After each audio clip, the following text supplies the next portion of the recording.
Continuação do relato com profundidade, detalhes e fé viva. O peso da prova e a decisão de ficar firme. Quando o irmão Carlos, vamos chamá-lo assim para que você, leitor, sinta como se estivesse ouvindo sua história ao vivo, recebeu a notícia do médico. Foi como se o chão tivesse se aberto debaixo dos seus pés. Irmão Carlos, infelizmente os exames confirmam, é um tumor. Vamos precisar de cirurgia e tratamento longo. Aquelas palavras ecoaram na sua mente por dias. Ele tinha 38 anos, uma esposa e 2 filhos pequenos. O emprego como mecânico já não era estável, a oficina onde trabalhava havia fechado, e ele estava fazendo bicos para sustentar a família. As contas se acumulavam, aluguel, luz, água, e agora remédios caros que o plano de saúde não cobria. Naquela noite, sentou-se na sala, olhando para a Bíblia aberta sobre a mesa. Sua esposa, Marta, já havia chorado muito, mas agora estava em silêncio, com as mãos entrelaçadas, como se estivesse orando sem palavras. Carlos pegou a Bíblia e leu Salmos 46, 1. Deus é o nosso refúgio e fortaleza, socorro bem presente na angústia. Marta, ele começou com a voz embargada. A gente já passou por coisa difícil antes, não foi? Quando o menino nasceu prematuro, quando perdemos aquele emprego. Mas Deus nunca nos desamparou. Desta vez não vai ser diferente. Marta sentiu enxugando uma lágrima. Eu sei, meu amor. Mas e se não der certo? Carlos fechou os olhos por um instante. A dúvida era real. O medo era real. Mas algo dentro dele, uma voz quietinha, mas firme lhe dizia, confie. A gente vai jejuar e orar. E vamos continuar ofertando, mesmo que seja pouco. Deus honra a fé, Marta. Ele não nos abandonou até aqui. E foi assim que, no meio da tempestade, eles tomaram uma decisão. Não iam desistir. A oferta que veio do coração. No domingo seguinte, Carlos e Marta foram ao culto com os filhos. O coroinha passou o cesto da oferta e Carlos, com as mãos trêmulas, colocou dentro as últimas notas que tinha, um valor pequeno, mas que representava tudo o que sobrara depois de pagar as contas mais urgentes. Alguns poderiam pensar, como ele faz isso? Com dívidas, doença, e ainda dá oferta? Mas Carlos sabia de uma coisa, Deus não olha para o valor, mas para o coração. E naquele momento ele estava dizendo, Senhor, eu confio em Ti. Mesmo que não veja a saída, eu creio que o Senhor vai me sustentar. Depois do culto, o irmão João, um cooperador mais velho da igreja, se aproximou. Irmão Carlos, tudo bem? Você parece abatido. Carlos hesitou, mas então decidiu ser sincero. Irmão João, é que a situação está difícil. Minha saúde, as contas, os meninos, sua voz falhou. João colocou a mão no ombro dele e disse algo que Carlos nunca esqueceria. Filho, Deus não nos promete uma vida sem lutas, mas promete estar conosco em cada uma delas. Você está fazendo a sua parte, está firme na igreja, está orando, está ofertando. Agora é hora de deixar Deus agir. E então, com um sorriso sábio, João acrescentou. Às vezes, a bênção vem de onde a gente menos espera. O envelope misterioso. Naquela semana, Carlos recebeu uma ligação de um antigo cliente da oficina onde trabalhava. Carlos, ouvi dizer que você está sem serviço fixo. Tem um carro que precisa de conserto urgente. Se você fizer um bom trabalho, posso indicar para mais gente. Era uma oportunidade, mas Carlos não tinha dinheiro para comprar as peças necessárias. Ele orou, Senhor, se é da tua vontade, abre o caminho. No dia seguinte, ao chegar em casa, Marta lhe entregou um envelope branco sem remetente. Dentro havia exatamente o valor das peças que ele precisava e um bilhete com os dizeres: Deus suprirá todas as suas necessidades. Fique firme. Um irmão em Cristo. Carlos não conseguiu segurar as lágrimas.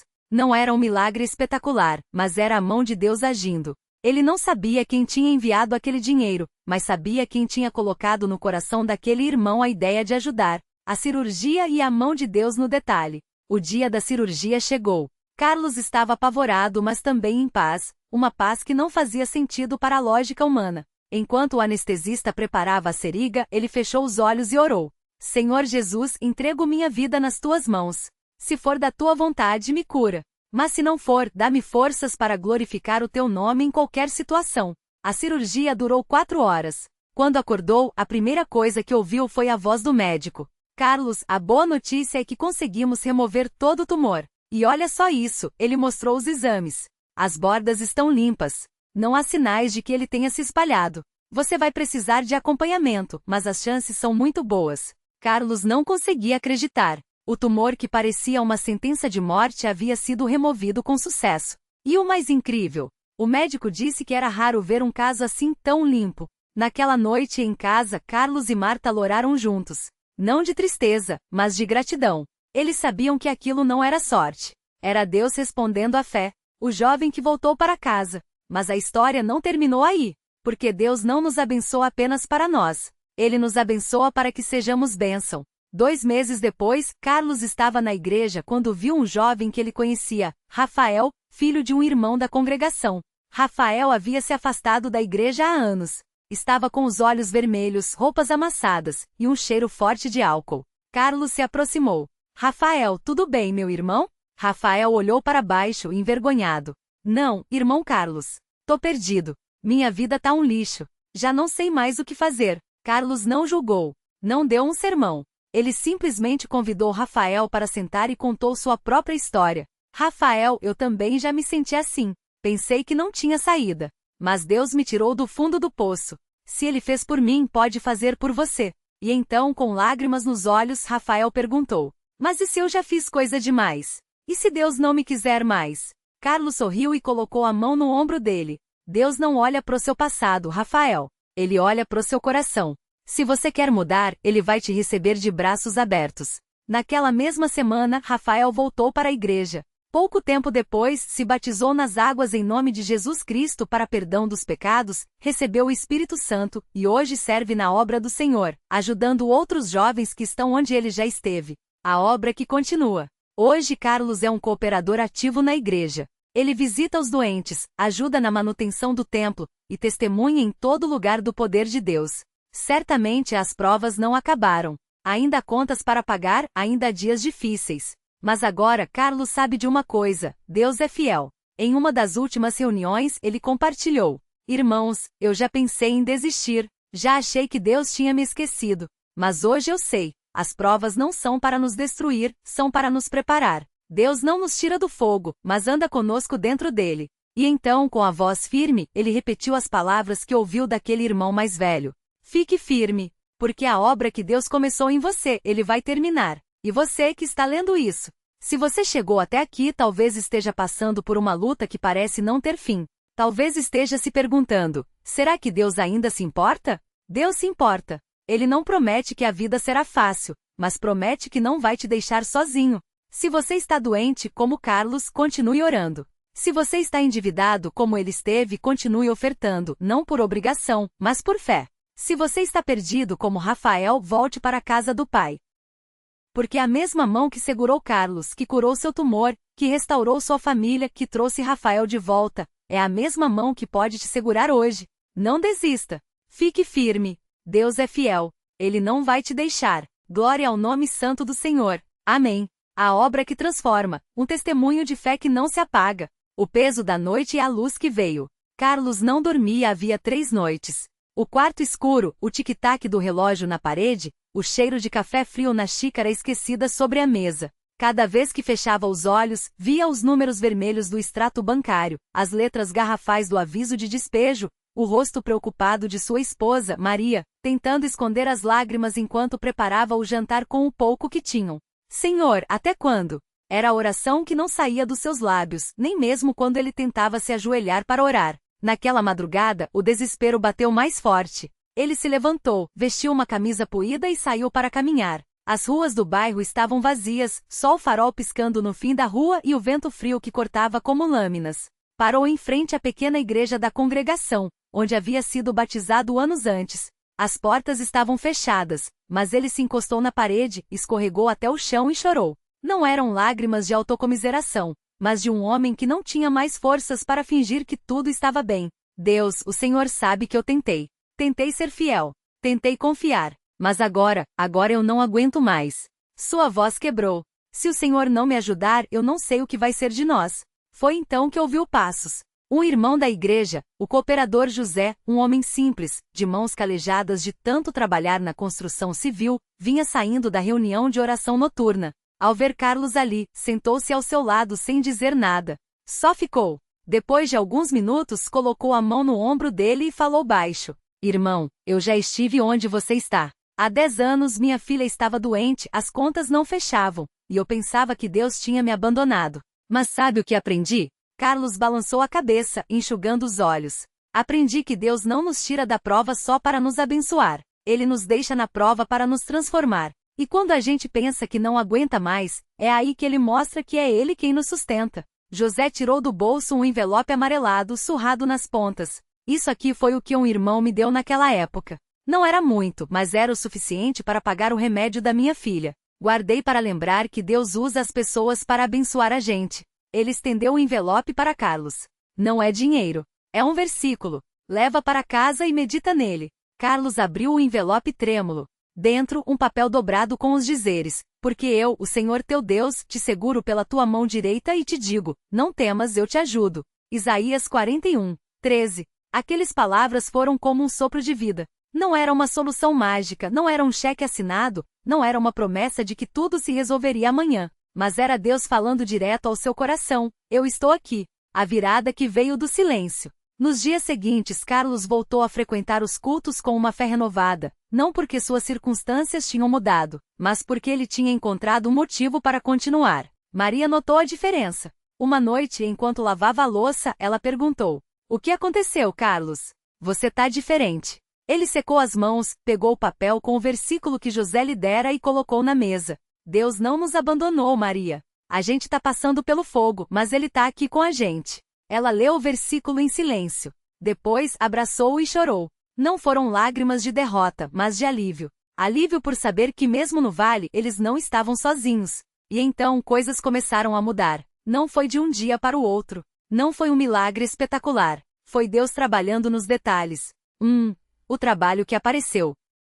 Um irmão da igreja, dono de uma pequena oficina mecânica, precisava de um ajudante. Não pagava muito, mas era suficiente para quitar o aluguel atrasado. Vem segunda-feira, irmão. A gente começa cedo, mas você vai aprender. Carlos aceitou sem hesitar. Não era o emprego dos sonhos, mas era uma porta aberta. 2. A oferta que voltou multiplicada. No primeiro domingo depois de começar a trabalhar, Carlos e Maria decidiram ofertar o pouco que tinham, não por obrigação, mas por gratidão. Se Deus nos deu isso, a gente devolve um pouco para ele, disse Maria. Na semana seguinte, o patrão de Carlos o chamou. Olha, irmão, teve um cliente que pagou adiantado um serviço grande. Vou te dar um extra esse mês.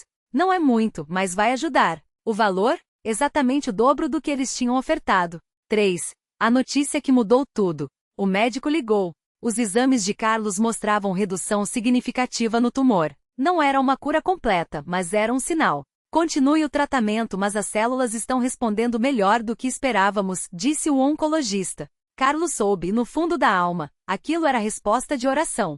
O jovem que voltou para casa. Mas a maior bênção ainda estava por vir. Rafael, o filho de Carlos e Maria, havia se afastado da igreja há 2 anos. Começou com uma saindo rápido com os amigos, depois virou noites fora, companhias duvidosas e finalmente o silêncio. Ele não ia mais aos cultos, não respondia às mensagens e quando aparecia em casa, era só para pegar roupas ou dinheiro emprestado. Até aquele domingo, Carlos estava na porta do templo distribuindo folhetos quando viu uma figura familiar vindo pela calçada. Rafael, com os olhos inchados, a barba por fazer, e um ar de quem não dormia há dias. O coração de Carlos acelerou. Senhor, me dá sabedoria, orou rápido. Filho, foi tudo o que conseguiu dizer. Rafael baixou a cabeça. Pai, eu tô perdido. Não sei mais o que fazer. Os caras que eu tava andando, eles me enrolaram. Eu tô devendo, pai. E não é pouco. Carlos não perguntou quanto. Não gritou.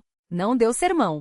Só abriu os braços. Vem aqui, meu filho. E Rafael chorou como uma criança. Naquela noite, depois do jantar, Carlos compartilhou sua própria história, as dívidas, o medo, o tumor, e como Deus tinha sido fiel. Não foi um discurso bonito.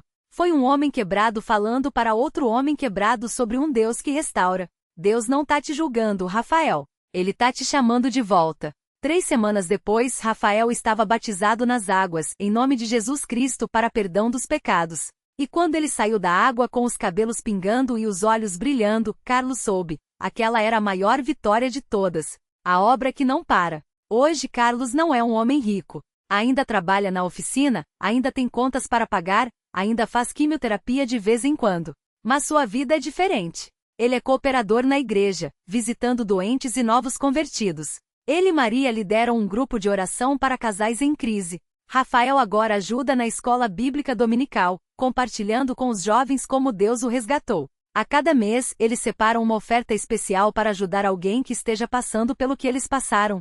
Em uma reunião recente, Carlos compartilhou: "Eu já pensei que minha vida estava acabada, que Deus tinha me esquecido. Mas hoje eu sei, as provas não são para nos destruir, são para nos preparar, para nos tornar mais parecidos com Cristo, para a gente aprender a depender dele." E então, com a voz embargada, ele olhou para a congregação e disse: "Se você está aqui hoje e está pensando em desistir, não desista. Porque a mesma mão que me segurou, que curou meu corpo, que trouxe meu filho de volta, é a mesma mão que pode te segurar agora. Só fique firme."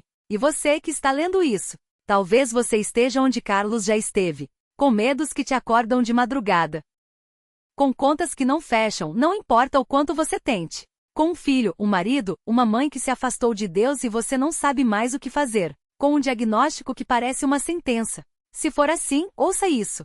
Deus não promete que a estrada será fácil, mas Ele promete andar com você nela. Se você está doente, como Carlos, continue orando. A cura pode não vir da forma que você espera, mas Deus está no controle. Se você está endividado, como ele esteve, continue ofertando, não porque a oferta vai contra a bênção, mas porque é um ato de fé que abre portas. Se você está perdido como Rafael, volte para a casa do Pai. Não importa o que você fez, o perdão está esperando por você. Porque a mesma mão que segurou Carlos na calçada fria naquela madrugada, abre as portas do trabalho quando tudo parece fechado, multiplica a oferta do pouco que resta, toca no coração de um filho rebelde e o traz de volta, reduz um tumor que os médicos não davam esperança. É a mesma mão que pode te segurar hoje. Não desista. Fique firme. Deus é fiel. Ele não vai te deixar. Glória ao nome santo do Senhor. Amém. A noite em que tudo quase desabou. Era uma terça-feira, dia de culto de doutrina. Carlos chegou mais cedo que o habitual, não por zelo, mas porque não tinha para onde ir. O aluguel estava atrasado há 2 meses e o dono do imóvel havia ameaçado trocar a fechadura no dia seguinte. Ele sentou no último banco, onde a luz amarela da lâmpada antiga da congregação mal iluminava seu rosto cansado. As mãos, calosas de tanto trabalhar em bicos de pedreiro, tremiam ao segurar a Bíblia. "Senhor, o Senhor sabe da minha necessidade", sussurrou, mais para si mesmo do que em oração. Não eram palavras bonitas, nem uma pregação elaborada. Era o gemido de um homem que já não tinha mais forças para fingir que tudo estava bem. O irmão que dirigia o culto naquele dia era o cooperador José, um homem de poucas palavras, mas de uma fé que impressionava a todos. Ele notou Carlos ali, cabisbaixo, e depois da mensagem, quando os irmãos se levantaram para a oração final, se aproximou. "Irmão Carlos, tudo bem?" Carlos hesitou. Na congregação, todos sabiam que ele estava passando por dificuldades, mas ninguém fazia perguntas diretas. Era do jeito deles, respeitar o silêncio de quem sofre, mas estar presente quando a pessoa está pronta para falar. "Tá difícil, irmão José. Muito difícil." A voz quebrou. "Amanhã eu não tenho onde dormir. O dono do imóvel vai me botar para fora." José não ofereceu palavras vazias. Não disse Deus vai resolver de forma automática. Em vez disso, colocou a mão no ombro de Carlos e falou baixo: "Vemigo, amanhã cedo você vem aqui. A gente vai ver isso juntos. Deus não desampara os seus." E foi isso. Nenhuma promessa de milagre, nenhuma pressão para que Carlos confiasse mais. Apenas a certeza de que ele não estava sozinho. O envelope no parapeito da janela. Na manhã seguinte, Carlos chegou à congregação antes das 6. O sol ainda não havia nascido completamente, e o ar frio da madrugada colava em sua pele. Ele não tinha dormido. Passara a noite sentando em um banco da praça próxima, com medo de que se deitasse, não conseguisse levantar de novo. Quando chegou, a porta da secretaria estava entreaberta. Dentro, o irmão José já estava lá, organizando algumas caixas de doações. Sem dizer nada, ele pegou um envelope pardo que estava em cima da mesa e estendeu para Carlos. "Isso aqui é para você." Carlos abriu o envelope com mãos trêmulas. Dentro, havia dinheiro. Não eram notas grandes, mas o suficiente para pagar o aluguel atrasado e ainda sobrar para algumas compras básicas. E junto com o dinheiro, um bilhete escrito à mão. "Irmão, o Senhor me colocou no coração para te ajudar. Não é muito, mas é com amor. Fique firme. Um irmão que ora por você." Carlos não chorou. Homens como ele, criados para serem fortes, não choravam assim à toa. Mas seus olhos arderam, e ele teve que se sentar na cadeira mais próxima, porque as pernas não o sustentavam mais. "Quem foi que deixou isso aqui?" perguntou, a voz rouca. José sorriu levemente. "Não importa. O que importa é que Deus proveu. E Ele sempre provê, vê-me. Carlos guardou o envelope no bolso, mas o bilhete ele segurou com força. Aquelas palavras, fique firme, ecoaram dentro dele como um comando. A primeira vitória, o trabalho que veio do nada. Com o aluguel quitado, Carlos pode respirar um pouco. Mas a luta não tinha acabado. Ele ainda precisava de um trabalho fixo. Havia feito bicos aqui e ali, mas nada duradouro. Até que no domingo seguinte, depois do culto da manhã, o cooperador Antônio o chamou de lado. Carlos, você sabe mexer com construção, né? Sei, irmão. Já trabalhei nisso a vida toda. Pois é, um irmão da congregação tá precisando de um pedreiro para uma reforma na casa dele. É um serviço grande, vai dar uns 3 meses no mínimo. Se você quiser eu falo com ele. Carlos quase não acreditou. 3 meses de trabalho? Era uma bênção. Mas antes que pudesse agradecer, Antônio continuou. Só que tem uma coisa, o irmão quer que o serviço comece segunda-feira. E ele paga só no final de cada semana. Você vai precisar segurar até lá. Carlos engoliu em seco. Ele não tinha nem para o ônibus até o local da obra. Mas então se lembrou do envelope, do bilhete, das palavras de José, Deus não desampara os seus. Eu aceito, irmão. Deus vai prover. E providenciou. Na segunda-feira, quando Carlos chegou ao endereço que Antônio havia lhe dado, descobriu que a obra era na casa de um irmão mais velho, o senhor Mário, um homem viúvo que morava sozinho. Ao ver Carlos, ele sorriu e disse, você é o rapaz que o Antônio indicou? Bom, então já pode começar. E olha, se precisar de alguma coisa, é só falar. Minha casa é sua enquanto durar o serviço. Mas não foi só isso. No final do primeiro dia, quando Carlos já se preparava para ir embora, o senhor Mário chamou. Espera aí. Você já jantou? Carlos balançou a cabeça, envergonhado. Não, senhor. Mas não se preocupe, eu como em casa. O velho sorriu. Bobagem. Você trabalhou o dia todo aqui, vai jantar aqui também. Minha falecida sempre dizia que o homem que trabalha merece comida na mesa. E assim, além do salário, Carlos ganhou refeições quentes todos os dias. Não era luxo, mas era providência. Era Deus agindo através de pessoas. A provação que veio quando tudo parecia melhorar. As coisas começaram a melhorar. Carlos estava trabalhando, o aluguel estava em dia, e ele até conseguiu guardar um pouco de dinheiro. Mas então veio a notícia que abalou tudo. O exame de sangue que ele havia feito meses atrás, quando ainda estava desempregado, havia dado um resultado preocupante. O médico pediu para que ele voltasse para fazer novos testes. Tem um nódulo no fígado. Precisamos investigar. A palavra câncer não foi dita, mas pairou no ar como uma sombra. Carlos saiu do consultório atordoado. Como poderia enfrentar isso agora? Ele mal havia se reerguido. Sentou-se em um banco do corredor do hospital e pela primeira vez em muito tempo sentiu raiva. Por que agora, Senhor? Por que justamente quando tudo estava começando a melhorar? Mas então se lembrou das palavras do irmão José. Deus não promete uma vida sem provas, mas promete estar conosco nelas. Ele respirou fundo, tirou o celular e ligou para o cooperador. Irmão José, eu preciso de oração. O jejum, as lágrimas e a resposta que veio no silêncio. A congregação se uniu em oração por Carlos. Não houve alarde, não houve campanhas nas redes sociais pedindo curtidas para a cura. Foi algo silencioso, mas poderoso. Carlos começou a jejuar. Não era um jejum de 3 dias, nem uma coisa espetacular. Era apenas abrir mão do almoço algumas vezes por semana, e usar aquele tempo para orar. Ele não tinha palavras bonitas. Às vezes, só conseguia chorar. Mas Deus ouve até o choro de quem não tem mais palavras. Uma noite, depois de um culto de oração, ele estava sozinho na congregação, ajoelhado perto do púlpito, quando sentiu uma paz que não vinha de si mesmo. Não foi uma voz, não foi uma visão. Foi apenas a certeza de que não importava o que viesse pela frente, ele não estava sozinho. Quando voltou ao médico para repetir os exames, o resultado foi inesperado. O nódulo diminuiu. Não entendo como, mas ele está menor. Vamos continuar monitorando, mas as perspectivas são boas. O médico, um homem cético, não tinha explicação. Mas Carlos sabia. Deus havia ouvido. O filho que voltou para casa. Enquanto Carlos lutava sua batalha silenciosa, Rafael, seu filho, estava mergulhado em um mundo que o afastava cada vez mais de Deus. Ele havia conhecido más companhias, começara a beber, e agora mal falava com o pai. Uma noite, depois de uma briga feia, Rafael saiu de casa batendo a porta. Carlos ficou parado na sala, olhando para o espaço vazio onde o filho estivera. Ele caiu de joelhos e chorou como nunca havia chorado antes. Senhor, eu não aguento perder meu filho. Se o Senhor quiser levar minha vida, leve. Mas salva ele. Não foi uma oração bonita. Foi um grito de dor, mas Deus ouve os gritos também. 3 dias depois, Rafael apareceu na porta da congregação durante um culto de jovens. Ele estava sujo, com olheiras e cheirava a álcool. Mas estava ali. O irmão que dirigia o culto na hora não o julgou. Não fez sermão.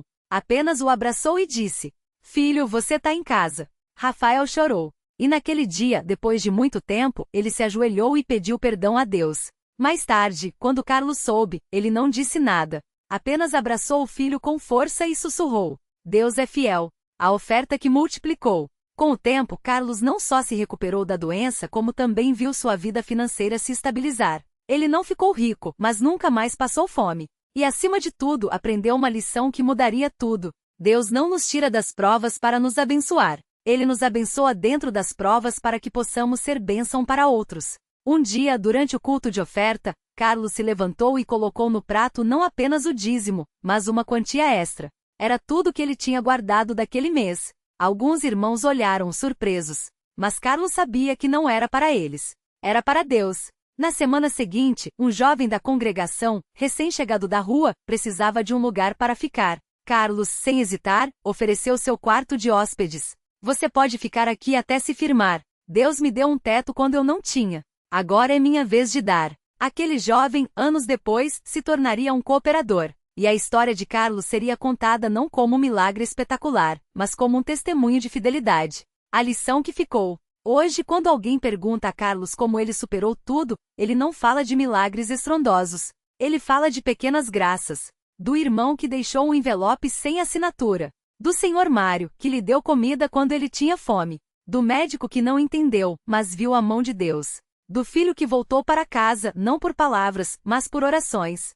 Da congregação que orou não com gritos, mas com fé silenciosa. E então ele olha nos olhos da pessoa e diz: "Deus não muda. Se ele fez por mim, pode fazer por você." Não olhe para a tempestade. Olhe para ele. E fique firme. Porque no final das contas a maior vitória não é a cura, não é o dinheiro, não é nem o filho de volta. É saber que não importa o que vier, você não está sozinho. E isso não tem preço.